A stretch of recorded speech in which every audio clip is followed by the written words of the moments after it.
अगर आपके घर में भी फ्रिज है तो सावधान हो जाइए। रात के 2 बजे सब सो रहे हों और अचानक फ्रिज जोरदार धमाके के साथ फट जाए, सोचिए उस वक्त क्या होगा। बच्चे कमरे में सो रहे हों, बुजुर्ग पास में हों और चंद मिनटों में पूरा घर आग की लपटों में घिर जाए। यह सिर्फ कोई फिल्मी कहानी नहीं है बल्कि हकीकत है। पंजाब के जालंधर में ऐसा हादसा हुआ था जिसने पूरे मोहल्ले को हिला दिया। एक घर का डबल डोर फ्रिज अचानक फटा और आग ने पूरे घर को अपनी चपेट में ले लिया। उस हादसे में पूरे परिवार के की जान चली गई, जिनमें छोटे मासूम बच्चे भी थे। जांच में सामने आया कि इस ब्लास्ट का बड़ा कारण था फ्रिज को दीवार से बिल्कुल चिपका कर रखना। अब सवाल यह है कि आखिर फ्रिज क्यों फटता है और इससे कैसे बचा जा सकता है। सबसे पहला नियम, फ्रिज और दीवार के बीच जगह छोड़ना जरूरी है। बहुत लोग जगह बचाने या घर को सुंदर दिखाने के चक्कर में फ्रिज को सीधे दीवार से चिपका देते हैं, लेकिन यही गलती जानलेवा साबित हो सकती है। फ्रिज के पीछे कॉइल और कंप्रेसर लगातार गर्मी बाहर निकालते हैं। जब हवा का रास्ता बंद हो जाता है तो गर्मी फंस जाती है और मशीन धीरे धीरे ओवरहीट होकर प्रेशर बढ़ा देती है। इसी प्रेशर से धमाका होता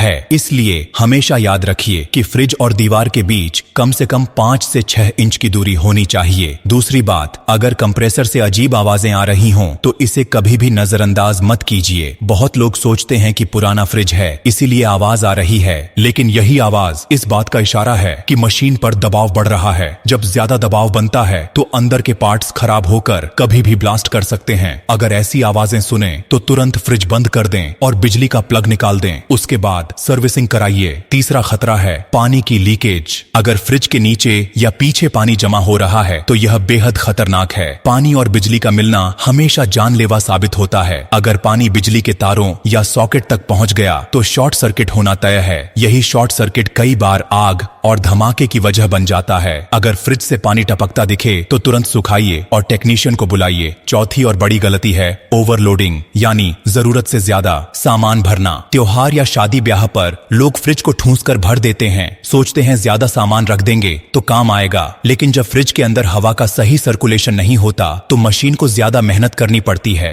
इसका असर सीधा कंप्रेसर पर पड़ता है और वह ओवरहीट होकर ब्लास्ट कर सकता है। याद रखिए, हादसे अचानक नहीं होते, हादसे हमारी लापरवाही से होते हैं। जिस फ्रिज को आप रोज ठंडा पानी और खाना रखने के लिए इस्तेमाल करते हैं वही एक दिन मौत का कारण भी बन सकता है अगर आपने उसकी सही देखभाल नहीं की। इसलिए अभी अपने घर का फ्रिज देख लीजिए। क्या वह दीवार से बिल्कुल चिपका हुआ है? क्या उसमें से आवाज आ रही है? क्या पानी टपक रहा है? क्या आपने जरूरत से ज्यादा सामान भर रखा है? अगर हाँ तो देर मत कीजिए, आज ही सुधार कीजिए। आपका परिवार आपकी जिम्मेदारी है। छोटी सी सावधानी आपके बच्चों और बुजुर्गों की जान बचा सकती है। यह मैसेज दूसरों तक पहुंचाइए ताकि कोई और परिवार ऐसी त्रासदी का शिकार न बने। और हाँ, दिल से एक गुजारिश है, इस वीडियो को तूफान की तरह फैला दीजिए और ब्लू डायमंड को फॉलो कर लेना।